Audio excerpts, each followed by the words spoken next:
vamos a ir a nuestras Biblias. Vamos a buscar en la Biblia el libro de Marcos. Libro de Marcos capítulo 12.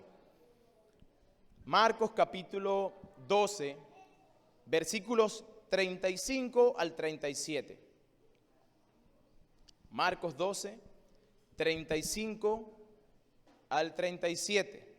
Nosotros hemos estado teniendo esta serie en el libro de Marcos, capítulo por capítulo, versículo por versículo. Esto es algo que nosotros hemos hecho porque entendemos que la palabra de Dios debe predicarse en todo su contexto y al mismo tiempo de una manera consecuente, consecutiva. Y así pues nosotros hemos estado predicando el libro de Marcos. Marcos capítulo 12, versículo 35 al 37. Ya hemos leído gran parte de él o hemos predicado gran parte de él.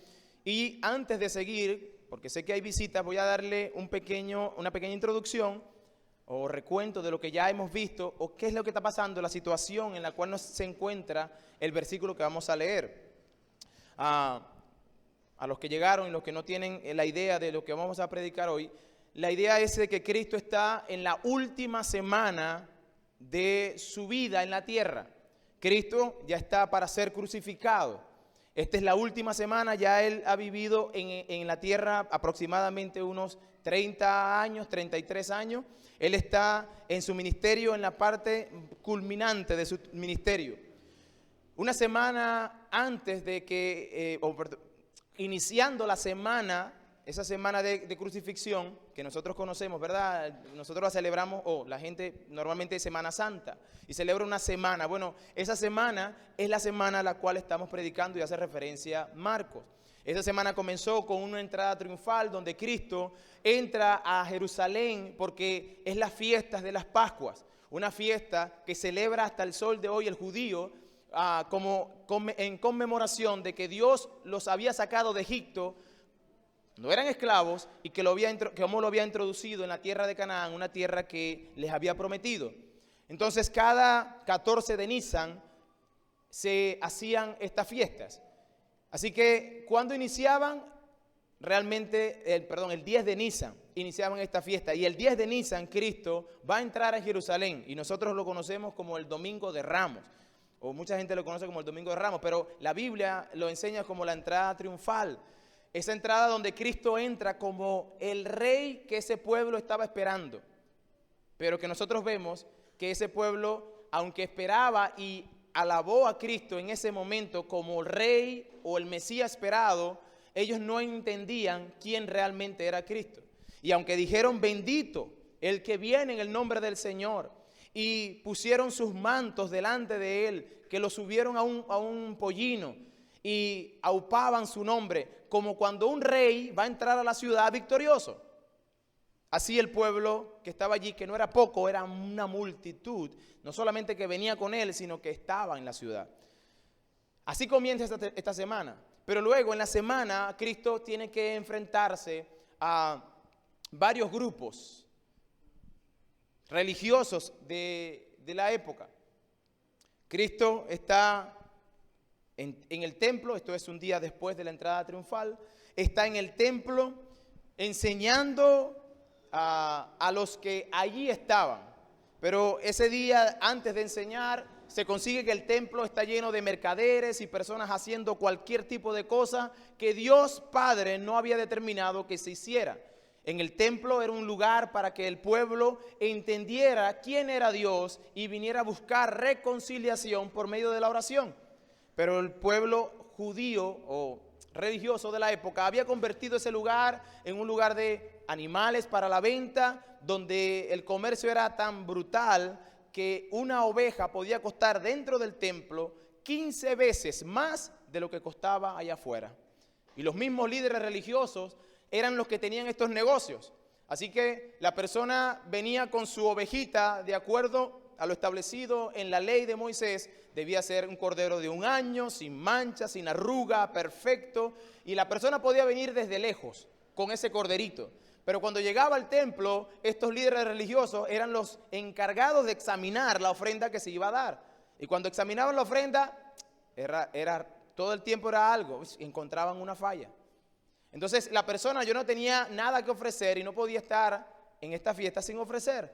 De manera que ellos ofrecían la oportunidad para esa persona. Y le decían, no te preocupes, aquí está el cordero que tú necesitas. ¿Y cuánto cuesta? Bueno, el valor era 15 veces más de lo que él lo había comprado.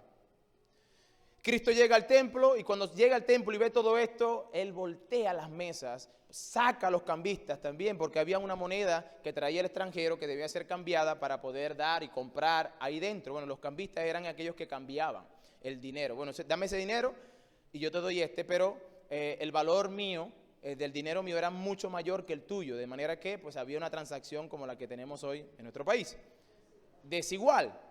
De manera que ese templo se había convertido en una cueva de ladrones y Cristo viene y los enjuicia y dice, esto se ha convertido en una cueva de ladrones, se me van todos de aquí. Ahora, el pueblo estaba con Jesús. Recuerden, viene entrando a Jerusalén, la gente estaba con él, el pueblo entendía, esta persona es diferente, tiene una autoridad sin igual.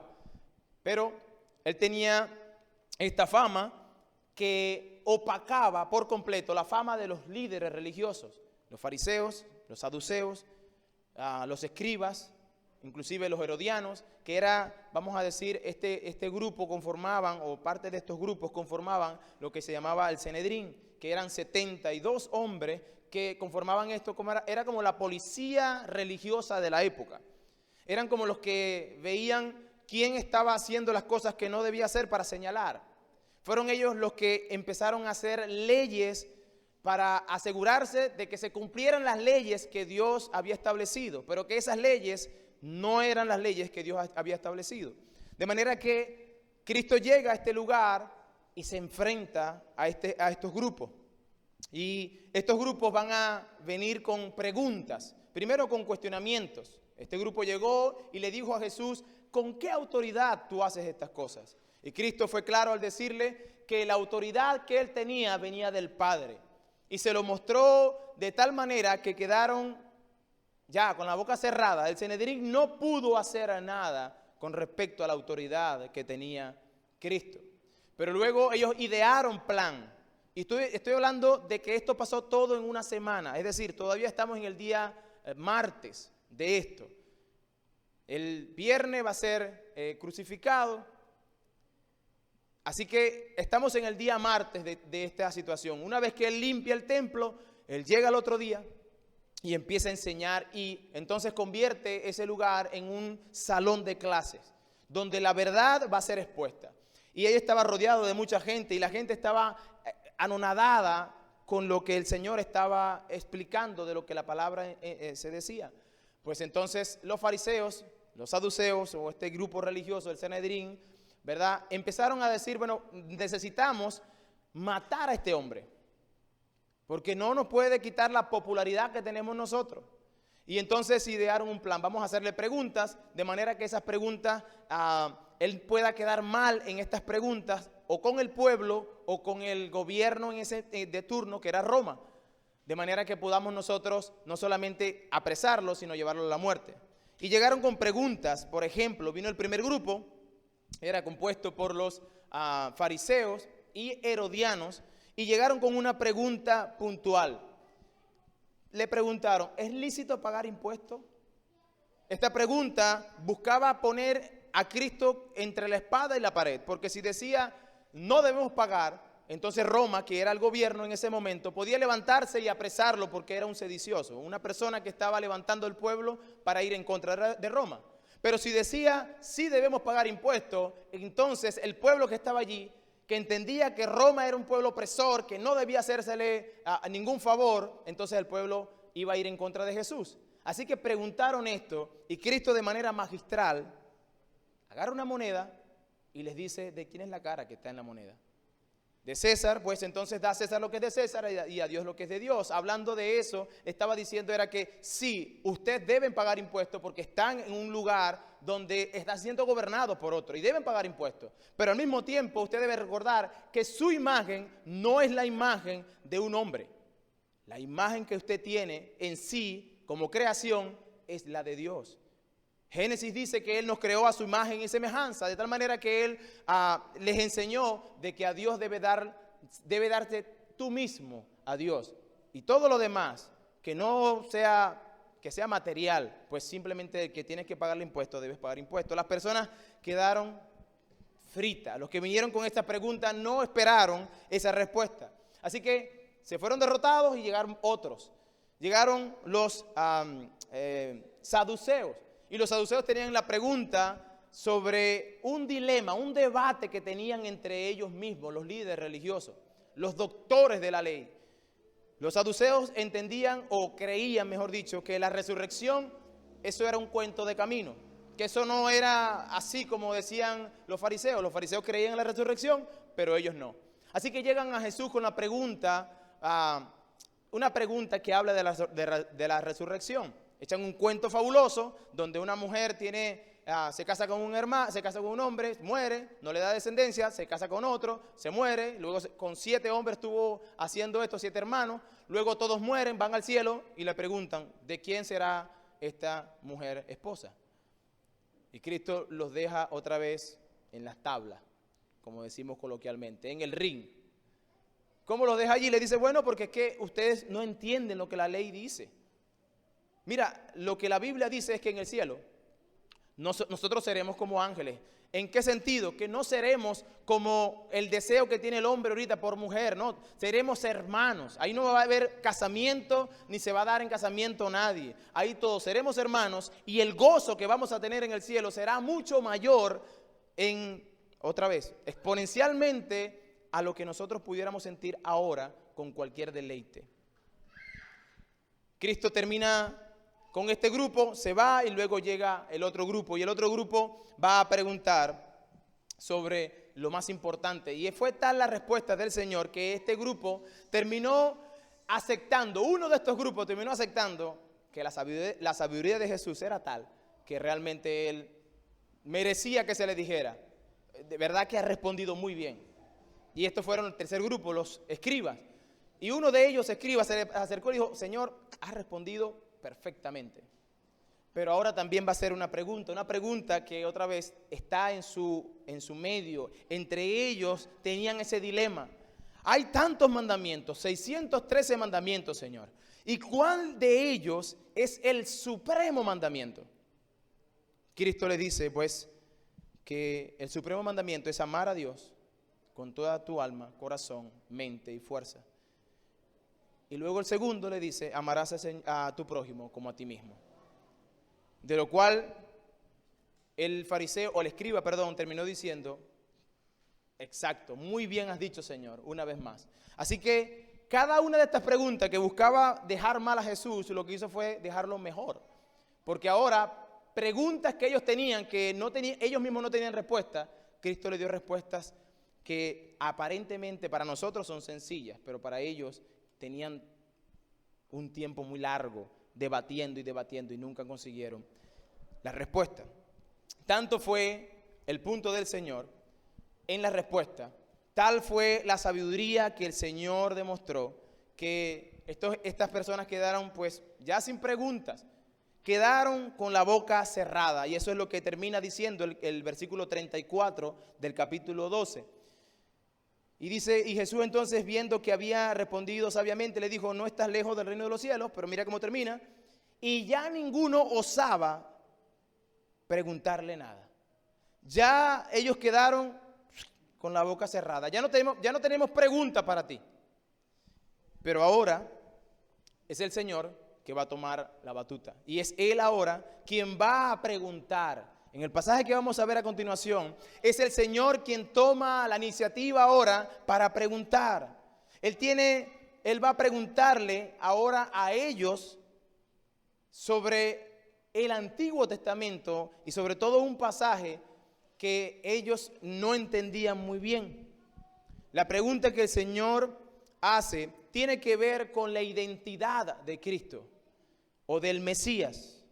La respuesta que ellos tengan, y dicho sea de paso, la respuesta que nosotros tengamos de la identidad de Cristo, pues esa marcará quiénes somos, o más bien, quiénes seremos o dónde estaremos en la eternidad. La respuesta que nosotros demos a la pregunta de Jesús, que Jesús va a hacer, determina entonces si mi eternidad será en el cielo o será en el infierno. Los judíos entendían que el Mesías era un hombre, ser humano, que tendría un poder y una influencia política dentro de la sociedad. Ellos decían, el Mesías será uno tan fuerte, tan poderoso que las masas lo seguirán. Y además de eso, tendrá una influencia política, es decir, que el gobierno de esa persona, que del Mesías, será un gobierno fuerte. El judío de la época también entendía, inclusive hasta el sol de hoy, creía que el Mesías sería un descendiente de David, es decir, un hijo de David según la genealogía. Y que así como David, el Mesías derrotaría a los enemigos y daría paso al reino glorioso. Eso es lo que entendía el judío de la época. Ellos no creían que el Mesías fuera Dios. Dios encarnado para ellos no existía. Ellos entendían, Cristo simplemente es un ser humano como cualquiera de ellos, simplemente tendría una influencia poderosa. Así que la pregunta de Jesús busca enseñarle algo y nunca dejarlos mal. A diferencia de ellos que trajeron preguntas capciosas, preguntas que eran preguntas trampas, Cristo no viene a traer una pregunta trampa. Él viene a aclararles con esta pregunta una situación en la cual ellos estaban verdaderamente desfasados o realmente no entendían. Vamos a leer el pasaje. Marcos capítulo 12, versículo 35 dice de la siguiente manera: enseñando Jesús en el templo decía, ¿cómo dicen los escribas que el Cristo es hijo de David? Porque el mismo David dijo por el Espíritu Santo, dijo el Señor a mi Señor, siéntate a mi diestra hasta que ponga tus enemigos por estrado de tus pies. David mismo le llama Señor. ¿Cómo pues es su hijo? Y gran multitud del pueblo le oía de buena gana. ¿Qué es lo que el Señor está tratando de hacer? Recuerden, Él está en el templo, está la multitud delante de Él, preguntas vienen, preguntan van, salen derrotados estos que preguntaban, pero Cristo ahora va a hacer una pregunta para ustedes. Recuerden, estos eran los líderes, los que sabían, escudriñaban las escrituras y que se la pasaban constantemente leyendo y buscando en la escritura pues aquellas cosas difíciles. Bueno, el Señor le va a preguntar algo con referente a su identidad y la pregunta que Jesús hace viene extraída de un salmo, del Salmo 110. Él cita el Salmo 110, versículo 1 y vamos a buscarlo rápidamente. Salmo 110. El Salmo 110 se entendía que era un salmo escrito por David y que era un salmo mesiánico, o es un salmo mesiánico. Y dice el Salmo 110:1, Jehová dijo a mi Señor, siéntate a mi diestra hasta que ponga a tus enemigos por estrado de tus pies. Es una cita textual, directa.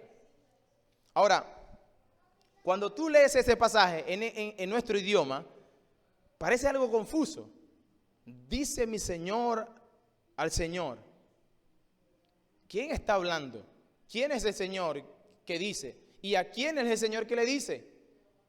Bueno, cuando tú lees en el hebreo, el pasaje hace diferencia, o más bien son dos nombres diferentes que se menciona. El pasaje en hebreo dice, dijo Yahvé o Jehová a mi Adonai, que sería la palabra Señor, amo, dueño, soberano.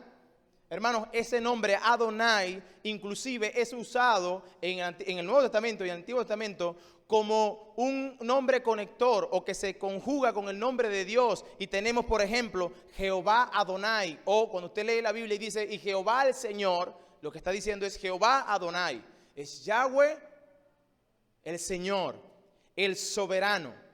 Entonces, este salmo lo escribe David, siendo inspirado por el Espíritu Santo, dice el pasaje, ¿verdad? Dice, el Señor dice, porque el mismo David dijo por el Espíritu Santo. Y ahí vemos una vez más la inspiración de la Escritura. Quien inspiró las Escrituras fue el Espíritu Santo, Dios. Así que aquí está David en una conversación, en un diálogo que tiene Jehová y el Señor y Adonai. Todos los intérpretes entendían que ese salmo, el Salmo 110 es un salmo mesiánico y que David llama a ese Señor Adonai. ¿Qué hace Jesús aquí? Bueno, él va a indagar en el pueblo, sobre todo los estudiosos, él va a indagar entre ellos, los doctores de la ley, a ver cuánto entendían ellos este salmo. ¿Cuánto realmente entendían de ese salmo? ¿Cómo lo entendían? ¿Qué fue lo que escribió David hace 1000 años? Entonces, Cristo va a decirles que ese salmo que se escribió allá apuntaba a él. ¿Cuál es la pregunta que hace el Señor? ¿De quién es hijo el Mesías? El pasaje literalmente dice, ¿cómo dicen los escribas que Cristo es el hijo de David? O sea, ¿de quién es hijo el Mesías? Ellos responden, de David. Eso está sencillo. Y en parte esa respuesta está bien, pero era incompleta. Era una respuesta incompleta.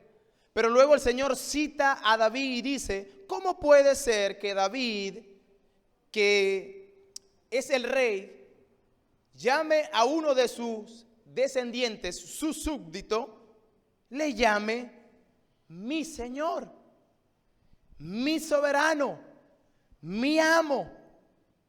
Lo lógico es que los descendientes del rey, recuerden, David era el rey y sobre David solamente estaba Dios. No había alguien sobre David. David era el rey y luego venía Dios.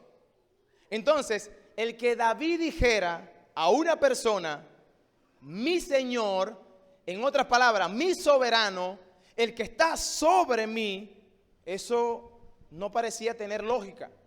Así que lo lógico era que el rey estuviera por encima de toda autoridad y que simplemente todos los demás súbditos estuvieran por debajo de él.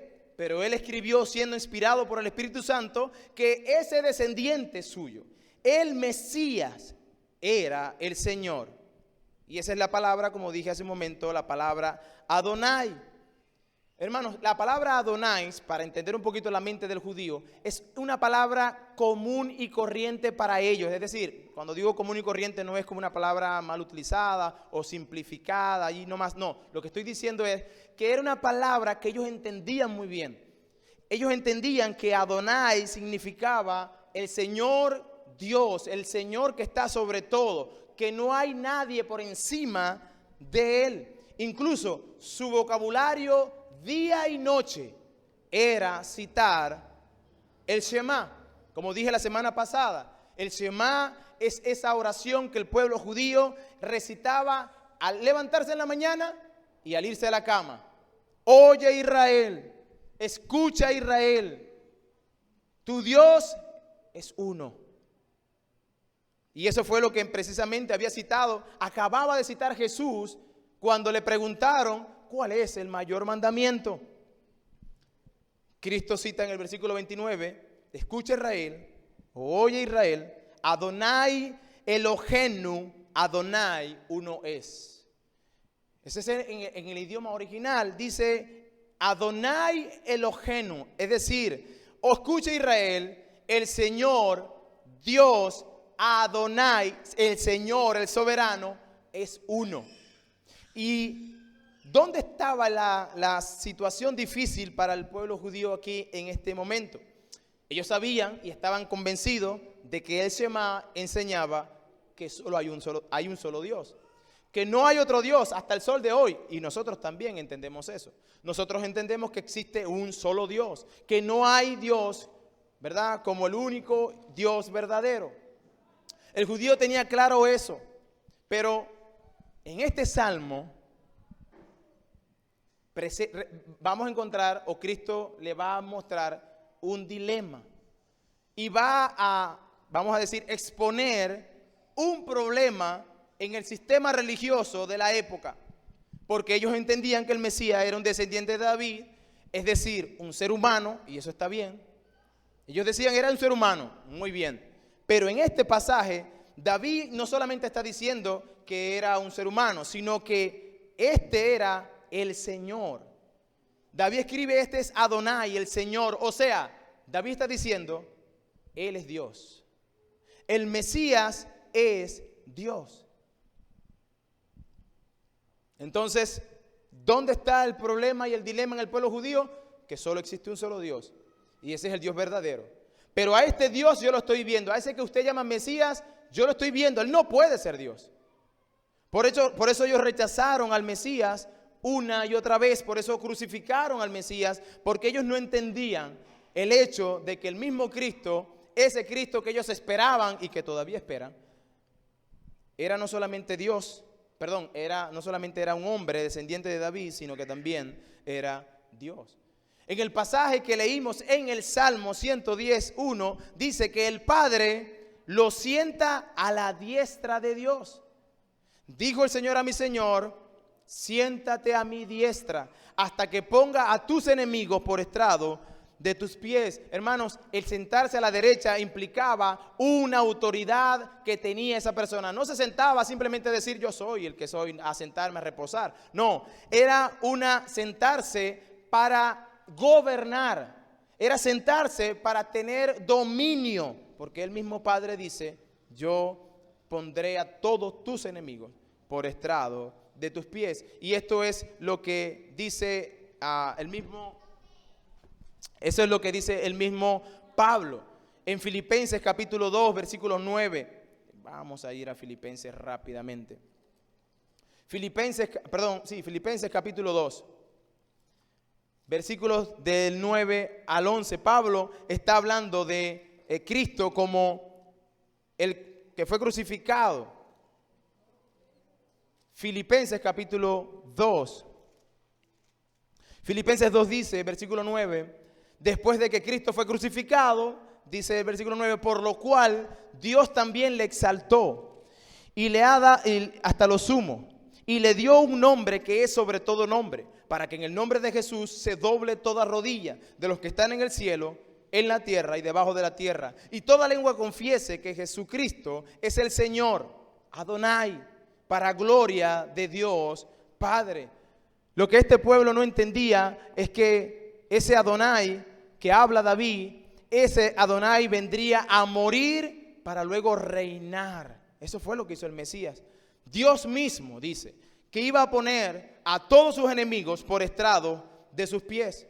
Hermanos, y esto es algo interesante. Dios Padre es quien pelea por Dios Hijo. Pensemos en eso por un momento. ¿Quién es enemigo de Cristo? El que está en contra de Él. Enemigo de Cristo es aquel que ciertamente le rechaza. Aquel que rechaza a Cristo se convierte en su enemigo. Ahora pensemos en lo que acaba de decir el pasaje. Dios Padre pondrá a todos sus enemigos por estrado de sus pies. Si usted está aquí en esta mañana y usted está entendiendo esto, usted debería tener algo de temor, o más bien mucho temor. Porque usted, si rechaza a Cristo, entonces usted se convierte en un enemigo y se la verá con el Dios Todopoderoso. Tarde o temprano, dice la Biblia, Él, Dios Padre, pondrá a todos sus enemigos por estrado de sus pies. Algunos piensan, dicen, no, bueno, todos sus enemigos son Satanás. Sí, Satanás también es parte de sus enemigos. Pero todo aquel que rechace a Cristo se convierte en enemigo, incluyendo a los líderes religiosos de la época. Estos que estaban aquí eran enemigos de Cristo porque no aceptaban el mensaje de Cristo. Así que Cristo le está diciendo, ustedes son mis enemigos, pero yo estoy aquí simplemente para cumplir la voluntad del Padre. Y en algún momento Dios Padre vendrá y los pondrá por debajo de mis pies. Ahora mismo yo me estoy sometiendo a las autoridades. Y como dice Efesios capítulo 1, versículo 20, una vez más Pablo está orando para que la iglesia tenga el conocimiento de quién es Dios y su poder, quién es ese Cristo que te ha salvado y su poder. Y él dice, Efesios capítulo 1, versículo 20, dice, la cual operó en Cristo resucitándolo de los muertos y sentándolo a la diestra de los lugares celestiales, sobre todo principado y autoridad, poder, señorío y sobre todo nombre que se nombra, no solo en este siglo, sino también en el venidero. Lo que está diciendo allí el apóstol Pablo es que Cristo, ya una vez resucitado, el Padre puso a sus enemigos por debajo de sus pies. Y que Él tiene tal autoridad que no hay nadie por encima de Él. Y dice toda autoridad, todo poder, todo dominio, pero dice al final, y si por si acaso hay alguno que, ¿verdad?, se juega de vivo y quiere decir, bueno, yo no soy de aquellos, ni de aquellos, ni de aquellos. Yo tengo mi propio nombre. Bueno, sobre todo, incluso aquello que no se ha nombrado, sobre eso yo también soy rey. Él está sobre todo, Él es el rey soberano y el que gobierna sobre todas las cosas. El hermano Sujei Michelén dice, si tú te opones a este rey, no pones en peligro a su reino, te pones en peligro a ti mismo. Si tú vas en contra de este rey que es todopoderoso, que ya lo ha ganado todo, tú estás en peligro, pero no pones en peligro su reino. Es una total locura estar en contra de ese rey que ya ha vencido, que lo ha ganado todo y que ciertamente ha venido a redimirte.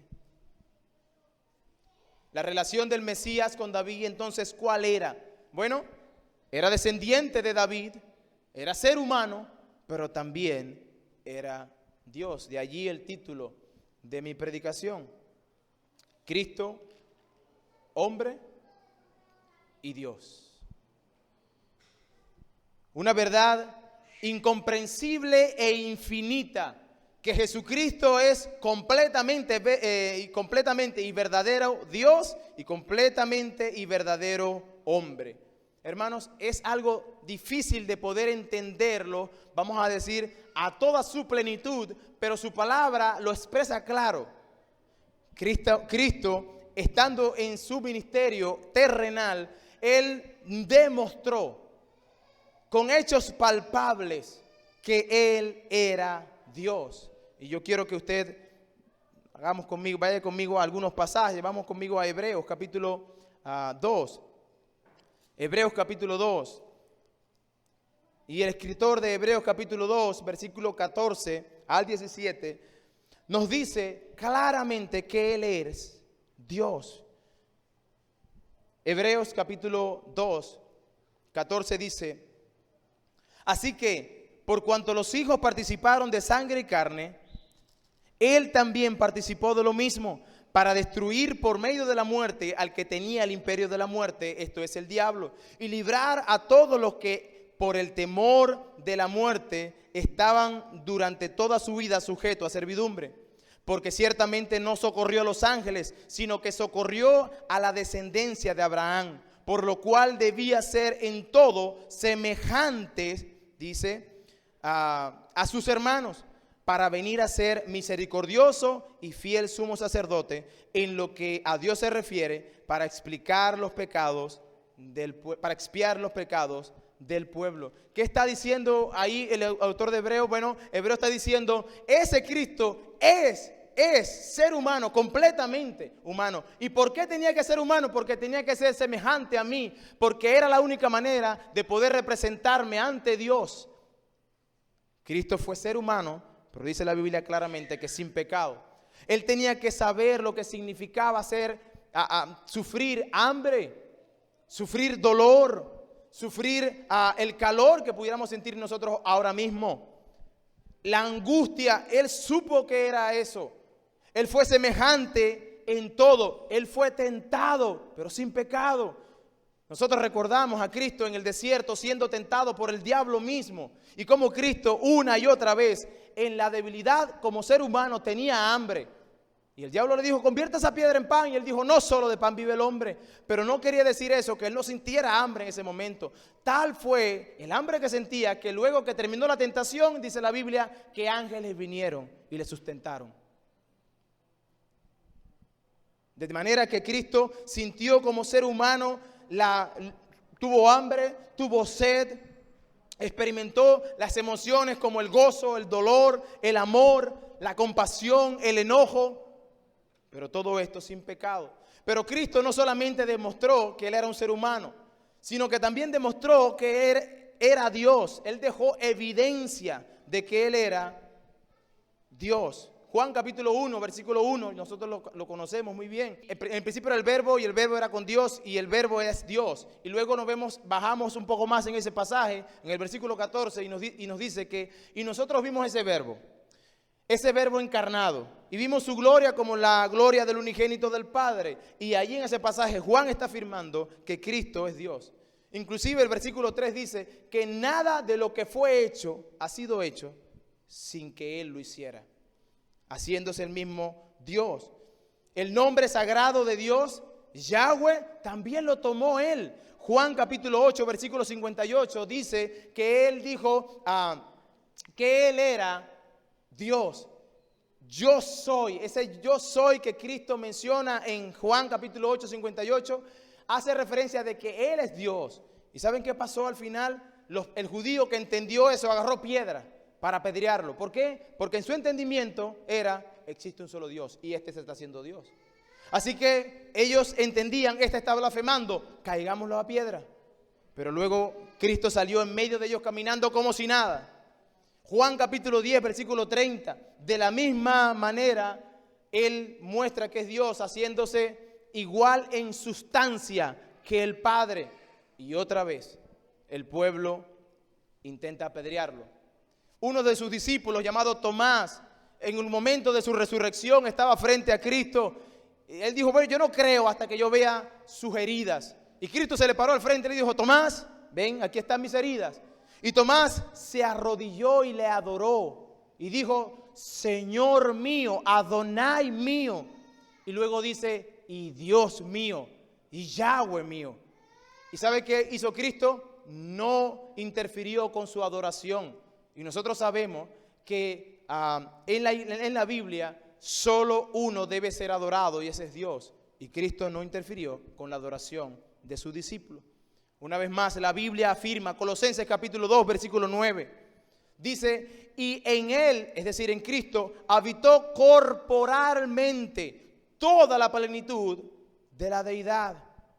Hermanos, evidencias tras evidencia de que Cristo realmente es Dios.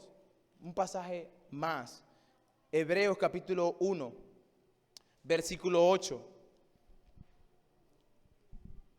Hebreos 1:8 dice de la siguiente manera, mas del Hijo dice, tu trono, oh Dios, por los siglos de los siglos, cetro de equidad es cetro, es el centro de tu reino, el cetro de tu reino. ¿Qué está diciendo Hebreos ahí? El escritor de Hebreos. Hebreo está citando el Salmo 45, versículos 6 y 7. ¿Qué está pasando en ese salmo? Bueno, Dios, Padre, está llamando al Hijo, a su Hijo. ¿Cómo lo llama? Dios. Dice, mas del Hijo dice, tu trono, oh Dios, es por los siglos de los siglos. En el pasaje que encontramos en Marcos, nosotros encontramos esta disputa que hay, o más bien el dilema que crea Jesús. ¿Cuál es el dilema? El dilema es, si el Mesías era hijo de David, sí. Pero el Mesías era Dios, sí. Para el judío eso no era entendible. Para nosotros es entendible porque tenemos toda la palabra y podemos ir a pasajes como ya hemos demostrado. Pero una vez más, no solamente los pasajes que yo he podido citar, pero hay otros pasajes dentro de la Escritura que inclusive ellos fueron testigos de eso. Por ejemplo, el hecho de que Cristo pudiera hacer el milagro de la multiplicación de los panes, y explicamos eso. ¿Cómo es posible que de 5 panes pudieran hacerse 5,000?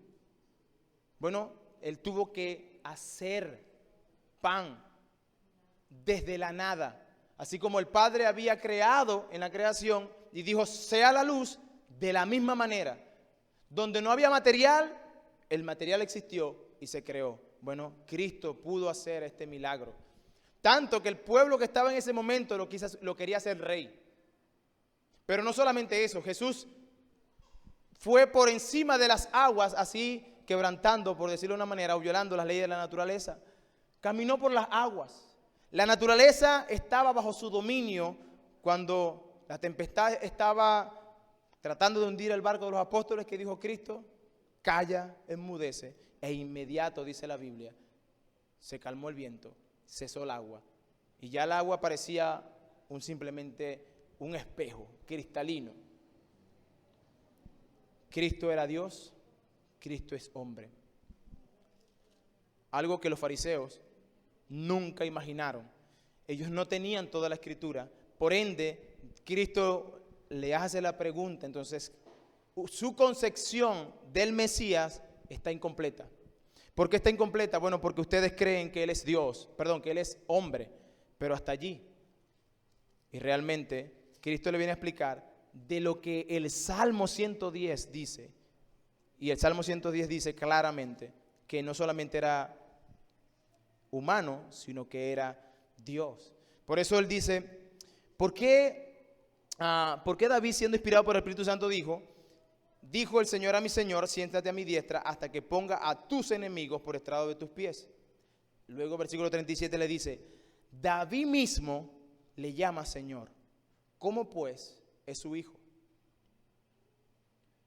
Y ahí los dejó en ese dilema, pero él le aclaró con esta, vamos a decir, simple pero profunda exposición del Salmo 110, solamente el versículo 1, les dejó claro que el Mesías era mucho más de lo que ellos entendían que era. Él les dijo, o les vino a traer una nueva, no nueva revelación, pero sí un nuevo entendimiento de lo que ellos entendían quién era el Mesías. Y lo que ellos nunca entendieron, parte de los judíos hasta el sol de hoy entienden, el Mesías ha de venir. Y el Mesías que esperamos es un Mesías político, un poder militar, que tiene un poder militar para subyugar a aquellos que están alrededor de mí. Hermanos, ayer mismo estaba viendo las noticias cuando llegué a la casa que hay guerra otra vez en Israel. Y hoy, ayer yo veía la noticia, los cohetes saliendo de Gaza y entrando a Israel, e Israel prometiendo que va a tener un día contundente o una arremetida contundente sobre estos territorios. Y es lamentable que algunas personas entiendan y digan, bueno, cuidado, porque si en Israel está pasando eso, es porque algo va a pasar ahora con la iglesia. Hermanos, la iglesia es la autoridad, es el pueblo escogido por Dios hoy para proclamar su palabra. Ese Israel que nosotros escuchamos en la noticia hoy es un Israel que no es cristiano, que aborrece a Jesucristo, que es enemigo de Cristo, ¿sabe? Ellos no creen que Cristo es el Rey, que es Dios, que inclusive entienden que Jesucristo fue un buen maestro, pero ni siquiera que es el Mesías. Ellos rechazaron a Cristo y siguen rechazando hoy a Cristo. ¿Y sabe qué dice la Biblia? Que acabamos de leer, que a todos sus enemigos Él lo pondrá por estrado de sus pies. Y si usted lee Josué capítulo 10, Josué le dice en un momento al pueblo que estaba conquistando los reinos, dice que había ganado una batalla de tantos reyes, y dice Josué, le dice al pueblo, a los principales, tomen a los reyes, pónganlo en el piso y pónganle el pie sobre su cuello. ¿Sabe qué estaba diciendo Josué allí? Es como que era una parte de la revelación de lo que vendría en el futuro. Así van a estar los reyes de la tierra. Así estarán los enemigos de Cristo un día. Como dice Filipenses, toda rodilla se doblará, de los que están en el cielo, en la tierra y debajo de la tierra. Toda. No es cristiano solamente, toda rodilla se doblará. Lamentable. Es decir, que las rodillas de los que se doblan cuando estén después de su muerte serán para simplemente reconocer, era cierto lo que decían los predicadores de la palabra, Era cierto lo que dice tu palabra, Señor. Tú eras Señor. Tú eras el Rey. Tú eres ese Rey que tiene dominio sobre todo, y reconocer que tú eres el Rey para luego ir a un castigo eterno. Es triste. Pero todos los que hemos doblado rodilla ahora y reconocido que Cristo es el Señor de tu vida, de todo lo que somos nosotros, entonces dice la Biblia, nosotros hemos doblado nuestras rodillas ante Él para entonces que Él sea nuestro Dios, nuestro soberano. Y en el momento que estemos delante del Padre, no existe otro mediador mejor. Es más, no existe un mediador más calificado que Cristo, porque Él era Dios y es hombre. En ese sentido, se compadecía de mí, por ende me entiende. Y por otra parte, es Dios, que puede pararse frente a Dios Padre y decir, yo he muerto por Él. Nosotros necesitamos un árbitro para estar delante de la presencia de Dios. Y ese árbitro, el único que está calificado, es Cristo. Como lo dice la palabra, hay un solo mediador entre Dios y los hombres, Jesucristo. Un solo mediador. El judío entendió claramente lo que estaba refiriéndose. Fíjense que los que estaban allí dijeron, termina el pasaje diciendo, que el pueblo que estaba allí escuchaba gustosamente. Pero recuerden, esta es la última semana. Muchos de los que estaban allí gustosamente escuchando, 2 días después, iban a estar allá afuera diciendo, ¡crucifícale! Así que yo quiero advertirles, a los que estamos aquí, que si usted escuchó gustosamente la explicación de este pasaje, no quiere decir que ya ha calificado para estar delante de la presencia de Dios sin pecado. No, usted ha calificado para, una vez más, ser enjuiciado, porque la verdad se expuso delante de usted. Y si usted rechazó esa verdad, rechazó a Cristo, entonces se encontrará con un Dios que es soberano, que es un Dios que ciertamente que tiene todo poder y que es fuego consumidor y que ha de devorar al adversario. Un Dios soberano que en esta mañana permitió que tú estuvieras aquí escuchando este mensaje. Número 1, para animar al hermano y recordar, si tú estás en Cristo, recuerda, Él es el Señor que está sentado a la diestra del Padre y que intercede por nosotros todos los días. Intercede por nosotros. Él sabe que somos pecadores y cuando nosotros pecamos y vamos al Padre en arrepentimiento y fe y pedimos perdón, Él promete que Él es fiel y justo para perdonarnos y limpiarnos de toda maldad. Pero al mismo tiempo también es un mensaje para los que no creen. Es un mensaje para los que no creen de autoridad, de que Él es Dios y que Él es Señor.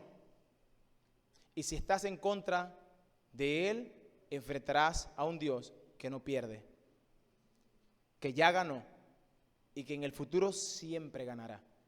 Está en tu corazón ya la palabra sembrada. La oportunidad para que te arrepientas es desde ya. No veas ni esperes que dé un vuelco tu vida, porque la vida es incierta para el hombre.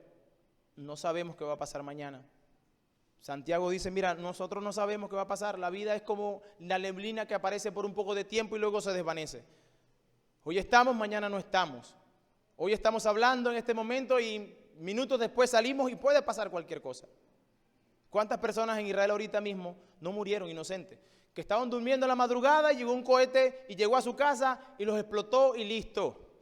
No es como que dicen algunos, no, es que yo estoy esperando ahí el momento. Allá al final de mi vida, cuando yo esté ahí, yo quizás, Dios me va a dar la oportunidad de arrepentirme allí. ¿De verdad? Bueno, Él lo está haciendo ahora. Él te está dando la oportunidad hoy. Si la rechazas, te conviertes en su enemigo. Y si te conviertes en su enemigo, ya Él te está diciendo, no vas a ganar. Él pondrá tu cuello en el piso y pondrá su pie sobre tu cabeza. Ven a Cristo en arrepentimiento y fe. Vamos a orar.